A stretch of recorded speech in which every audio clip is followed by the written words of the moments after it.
Right. Okay, thanks for dropping in today. We're going to have little Q&A intermissions during this, so if anyone's got any questions as we're going along, please type them in and I'll go back over them. Also, I need you to say hi in the chat so that way I recognise who's here and who's not. So hopefully you guys are updating that. Okay, bro. Okay, so the aim of today's session is to look at continuity editing. So this is going to help with some of the stuff we've previously been going over.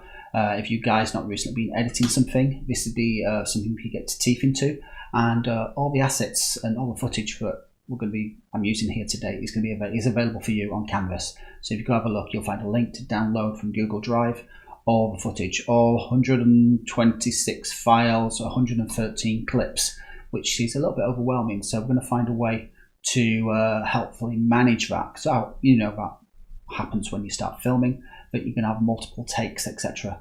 So we're looking at this process, which will help you be more organized in the edit, and then we'll actually look at some of the cutting and editing techniques for continuity and how we can put this edit of a short horror scene together. Hopefully you guys will enjoy this.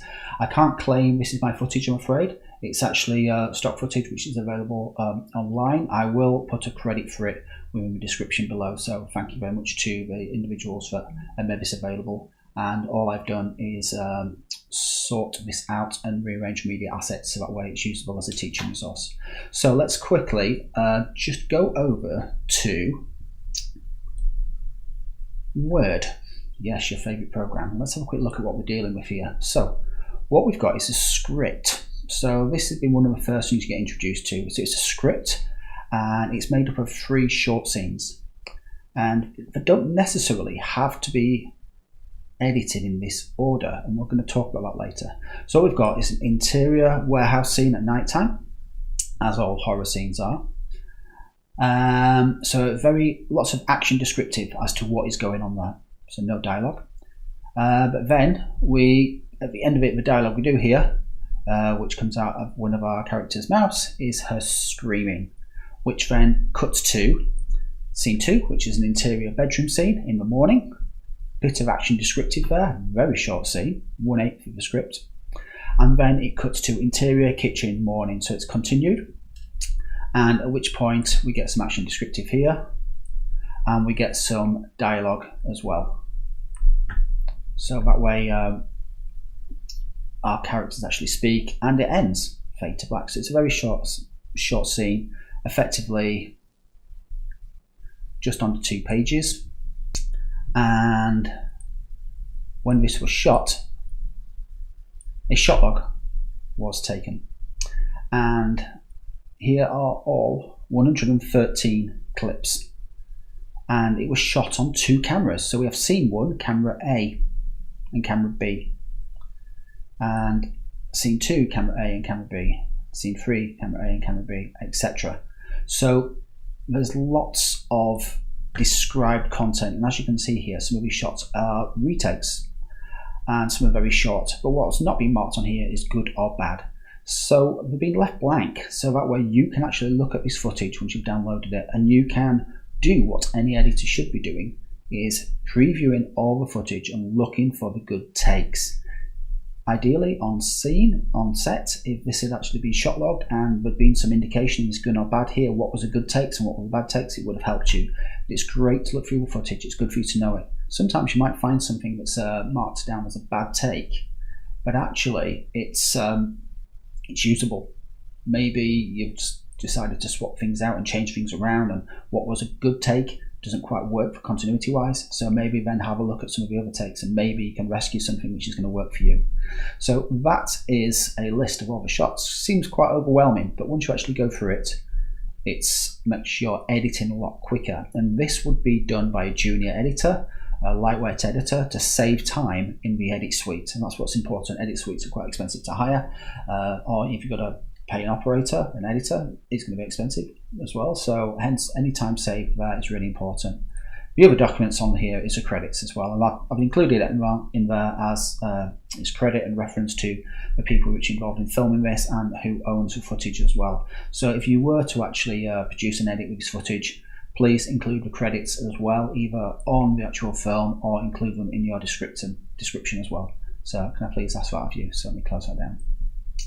So let's go and have a quick look at Premiere Pro.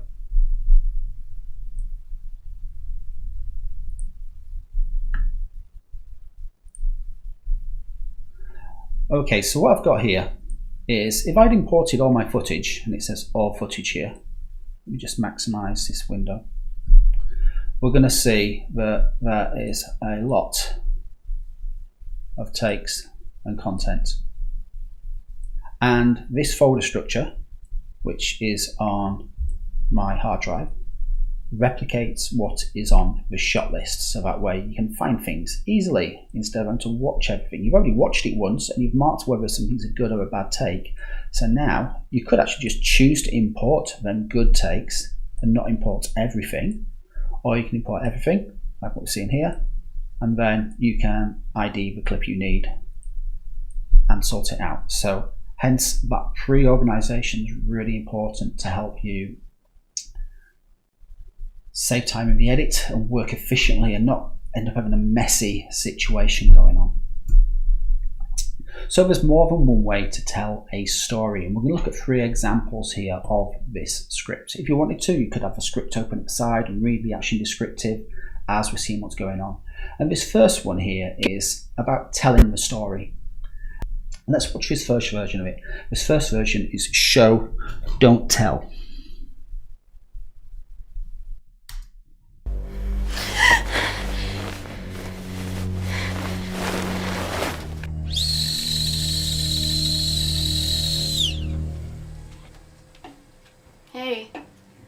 I just had the weirdest dream ever. I was in this warehouse and there was this maniac in a yellow suit and he was chasing me, and it's like no matter what I could do, I just couldn't get away. He was chasing me like just all through the warehouse, and we went up these stairs and he got on top of me and was about to swing his axe and do me in, and then all of a sudden it was just like I woke up. You need this more than I do. Okay, so we're hearing the story, but we're not seeing the interesting bit. Yeah, it's a bit Jack and Ori really. So the alternate version is to intercut with her telling the story. So let's have a look at that version.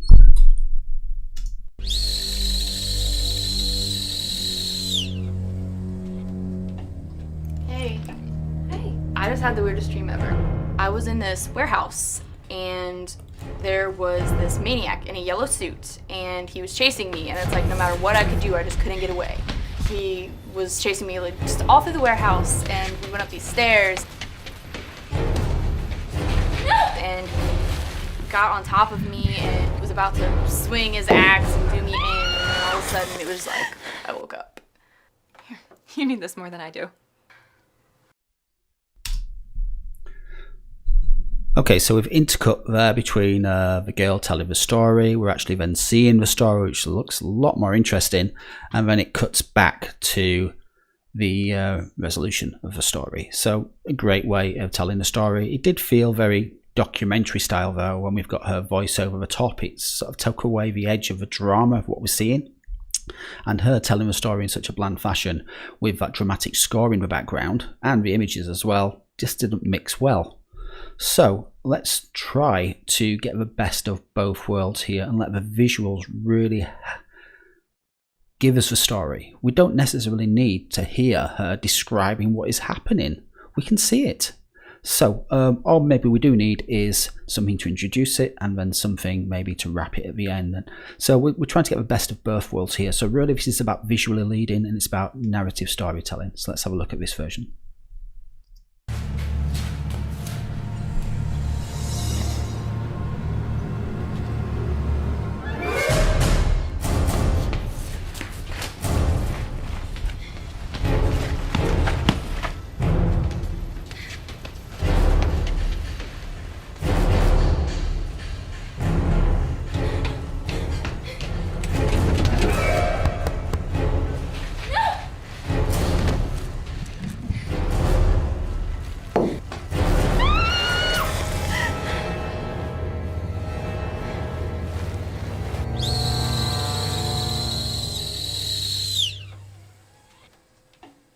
Hey.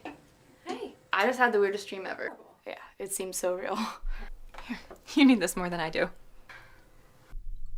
Okay, so what you've seen there is the better of the three options. It's the one which is really gonna let you visually lead. It makes the audio and the score really bounce through. The strength of the imagery, all the effort that's gone into it is really coming through, but hence we've got a nice juxtaposed bit of storytelling within there as well. The other option you've got here is the order of the narrative as well. We can flip this around quite nicely. We could start with her telling us what happened, then we're going back to actually see it, and then we come into her ending her story, which is what we've seen. So it allows us to make it more interesting on the narrative sense as well, so that's really key.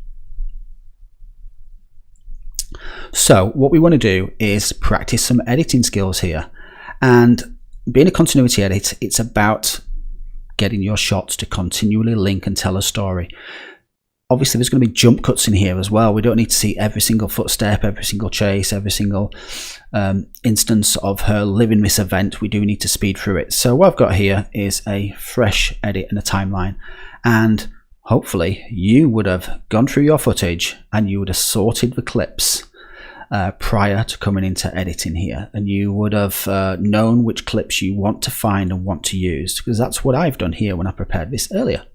So let me just go to my sorted footage, and I've made the point of actually labeling some of my shots which I've brought in as well, so it allows me to find them nice and easily. I could just refer to the clip number, which would be on my shot log, which I'd have on my desk in front of me as well, but I've saved myself some time. So my first shot, number one, gets very procedural here at this point, so let's have a quick look. Double click, open up, and I've already identified an in and out point. Yep, I&O on a keyboard to trim what I want, and I've made a decision. Let me just play this.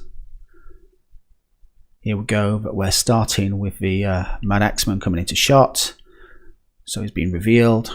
We've got a tracking shot here, and then there's a nice moment there where the light just flares and bounces into the screen, which I think would be a really good cut point. So I can drag this to a timeline, or as you guys know, and hit the period key, full stop key, and it'll drop it in, and there we go. Okay, so shot two.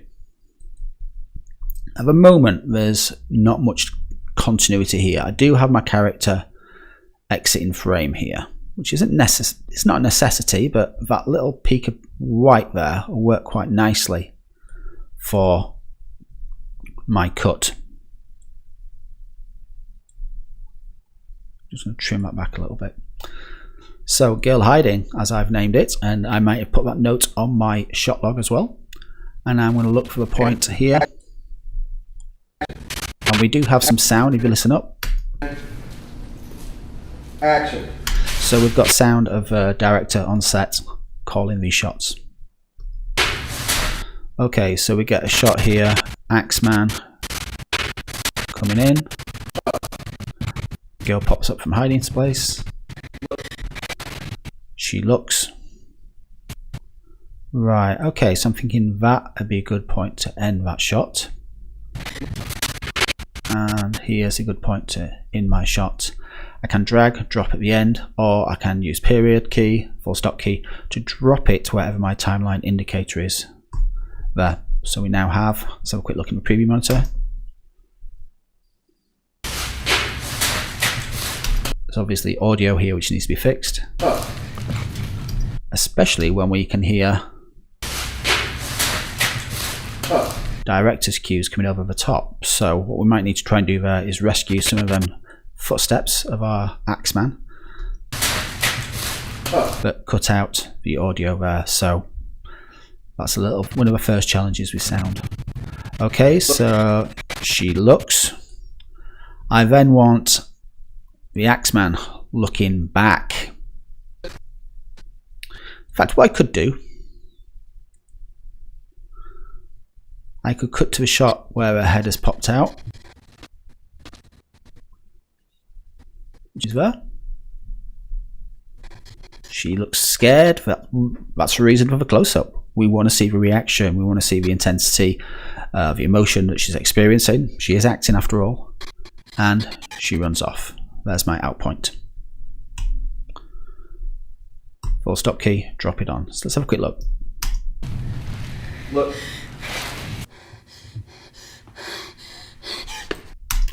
Okay, so what I want to do, I want to give her a even better reason to look scared.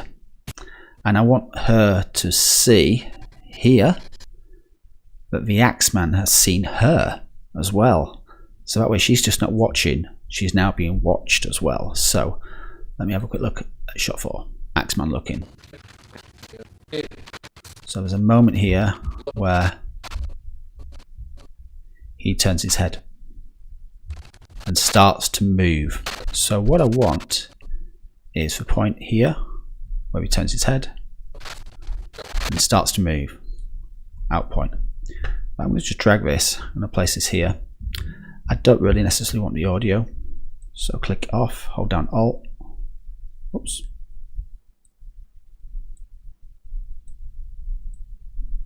Delete the audio.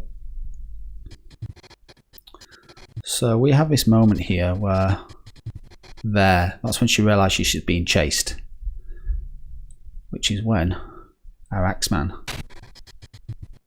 starts to move towards her. So at this point I do need to look. I need to move these 2 clips so that way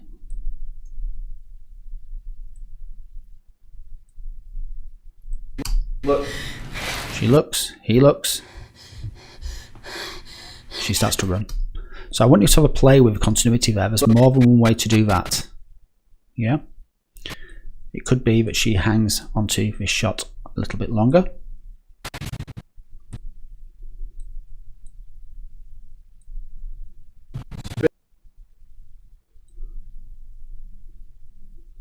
We see him look. We'll do a cut. Can move that. Could see her respond. We're a bit late there, I think, so we need to shorten that now to just as her eyes start to pop.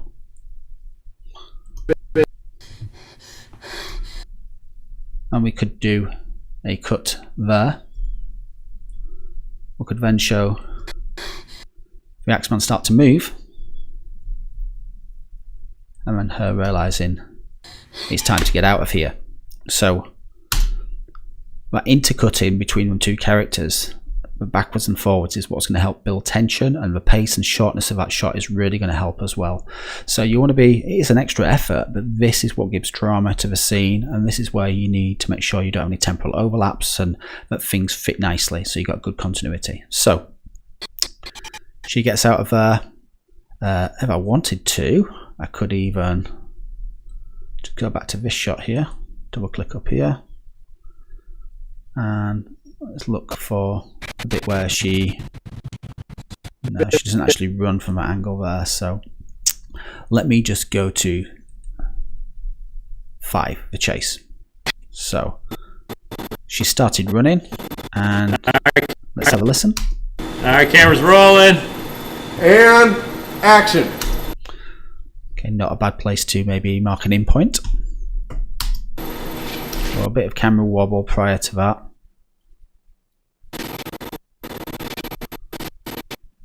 Okay, in.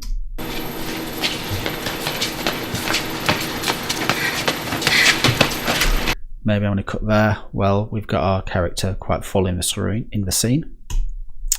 And go to my out point on my timeline, hit period key, drops in. Let's have a quick look and see how this is starting to look now.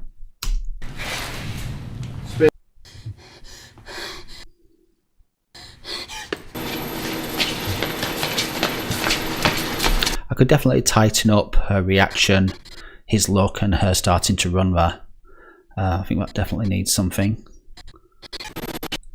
And yes, I do realise she has that I'm a victim run going on. Okay, so we've let her exit shot there. It's not always a rule, you don't always have to let someone exit shot. Let's have a look at the next shot, which I know is where there's a bit of a struggle around a table. So let's have a quick scrub over this. Get ready and action.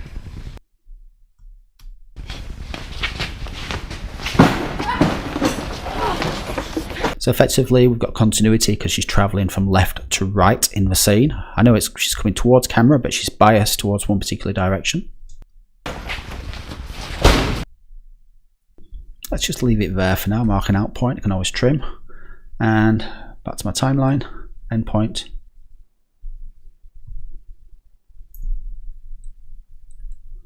Just clear the in and out point.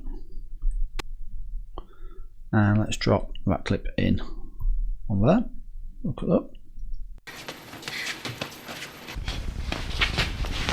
So we could cut it there and then pick the shot up here.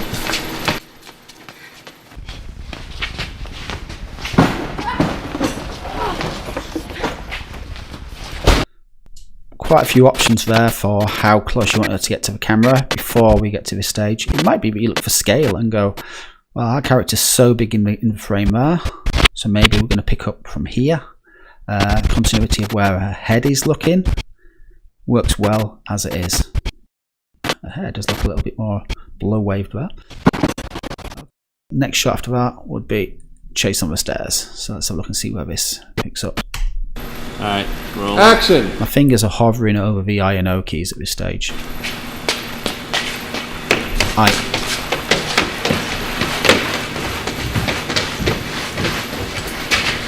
Cut! Oh, just as he shouted cut, I believe, actually. So again, let's go to my endpoint, drop in, see how these connect.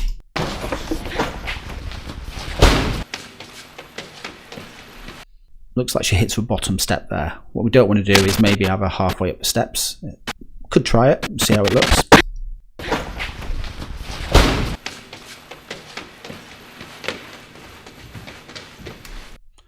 Okay, so it goes on. We have a next scene which is in a corridor, which she runs down and she runs towards a door which is locked. The Axeman follows her into that corridor. There's a struggle and it ends. Well, you've seen the end.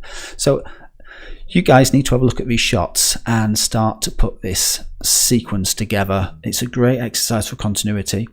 You need to consider the audio. What are you going to keep? What are you not going to keep? What do you need to change maybe to make this workable? I want to show you another shot here. So this is the scene where she runs down. She's gone up the stairs and she's gone through that door, and there is a closer shot of her coming through that door at the end of the corridor. But I want you to look at what's going on here on the left of the screen.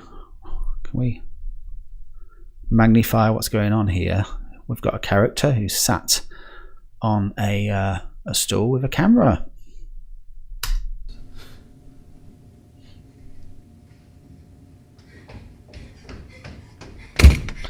Once we get to this stage, we can't see him because she's blocking him, so maybe that's usable. We've got a point here where she's turning to run back towards us, so cutting on action is really good. Consider what might prompt your cut points here. I believe we have Chapter 2, more than one version. Let's have a quick look and see what the difference is. Yeah, I think I pulled this one up because she's a bit more biased to the left of the screen, so I think she was covering the camera operators sooner. It allows us to see the figure over her shoulder clearly. Okay, so there's a point there where she leaves the door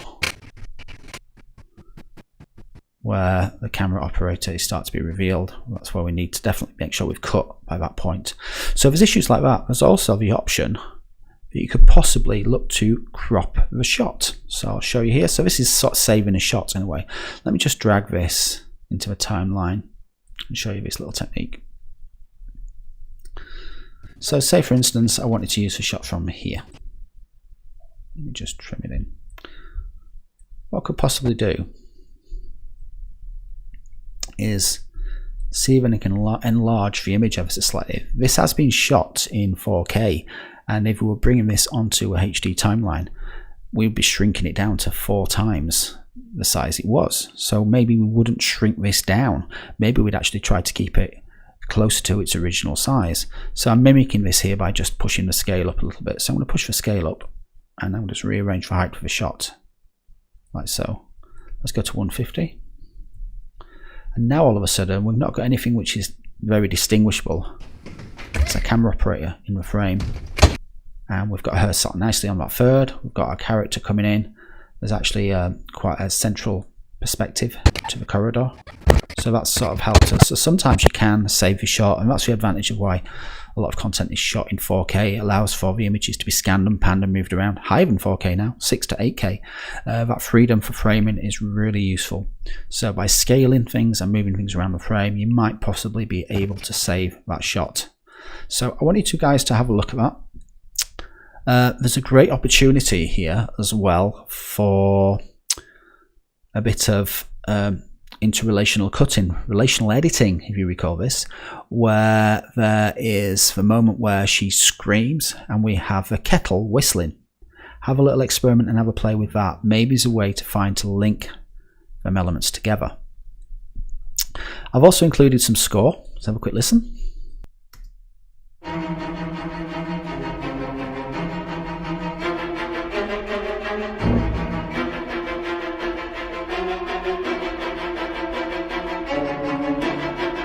Okay, and as you can see from the WAV file, the score builds to be more dramatic. If we need it to hold its level, this earlier area of a WAV, you might find a way to loop it. There might be, wherever we have crescendos here, might be a moment where there is something that happens in the film which signifies a key beat. It might be realizing she's trapped, or realizing the door's locked, or realizing there's a close-up, maybe there's a close-up of the axe. Things like that are really key. And let's listen to the end.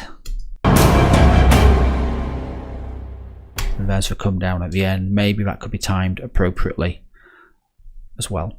So try to bring this all together. Your edit should come out around about 1:10 approximately. Let's have a quick look and see what the length of this one was.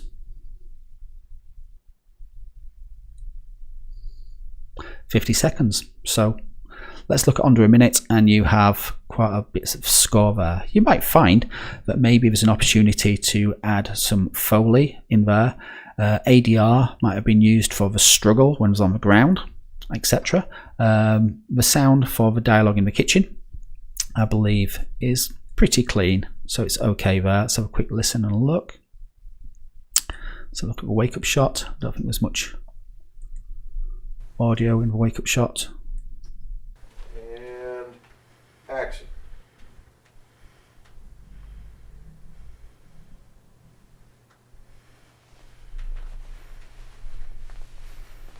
No, there's nothing in there.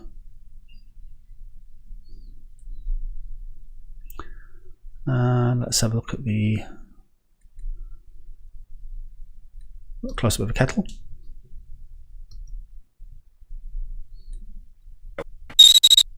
And there's our whistling sound. So I have a little experiment with trying to sync that up and get it to relate to maybe the scream, which right on floor. I think it ends with a scream here. Oh, what of a little thing I want you to look at. I'm not sure the clip is on here. Axe swings reverse. Here we go. So a bit of a technique when you're doing a fast movement, choreographed movement, and especially when you've got a dangerous object, is they could reverse the shot. So the technique here is the axe starts on the girl, so which is where the shot would end, but then our character lifts the axe up to go to there. What would then happen is we'd then just, in fact, let's have a quick mark and out point, mark and in point. Let's just bring this axe shot in here. And what we're going to do is reverse the clip, so that way he's now swinging the axe down. Speed duration is actually reverse speed, or you can type -100. That's the same effect. You can see some things being added because we've got a little yellow render bar there. We're now with the axe coming down as well. So it's a much safer way of capturing that moment. Maybe the actual character, the actress, is not there with the camera, but I wouldn't really like someone swinging an axe really fast towards my lens. So this is an alternate way of doing that. And if we wanted to add a bit more power to it, we could possibly speed up as well. So it's already in reverse speed. Let's tell it to go 150. There you go. So some little techniques there which will really help you. Okay, I'm going to see if there's any questions now coming from you guys. If you've got anything that you want me to answer, please throw it in there.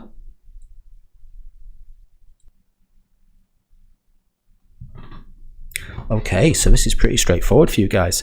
Okay, so the benefit of this here is you guys have been producing edits, which is part of your content, which you're going to almost give us as your portfolio. And this is another opportunity to show some editing techniques and skills and how we can bring these techniques together. So the footage is available for you on Canvas, and you can download, obviously, and you can, the script is there, the shot logs are there as well, and the credits. So as I mentioned earlier, please, if you produce something here and want to put it online, please include the credits to give, you know, and respect, give credit and give respect to the people who actually filmed this. And it was filmed and created as a training resource for students like yourselves as well. So please respect that. If there's no other questions, that's going to end our session for today. I hope you found it interesting, and I hope you're looking at this footage and this tutorial as an opportunity to get going on this process. Again, I'm just trying to drag you away from I have an SD card full of footage, I'm going to throw it onto my hard drive, I'm going to start chopping away. Let's try to have some process going there, please. Yeah, if you're working in an edit studio or an edit house, they would expect process to be in place, would expect good file management, and they wouldn't be necessarily expecting you to sit at an edit station while you're doing this. It could be that you edit stations or boobs are booked out or used by other editors, and hence any preparation which you're going to be doing to save time at the edit station is going to be done prior to that. So it's preparing to edit, and that's why shot logs exist. That's why you get handy copies of scripts as well, because it might be you are not present when this has been filmed, this is not your material, so you need to have a good overview about what the story is and how it could be possibly put together, so that way the clips make sense for you as well, and it gives an indication of roughly how long the script is and the pace of the script as well. Okay guys, so that's it for today. Really hope to enjoy the session. If you go and have a look on Canvas, you will find a link there to download the assets. They're being stored on Google Drive. Okay guys, that's it for me today, and I'll see you and speak to you later. Goodbye.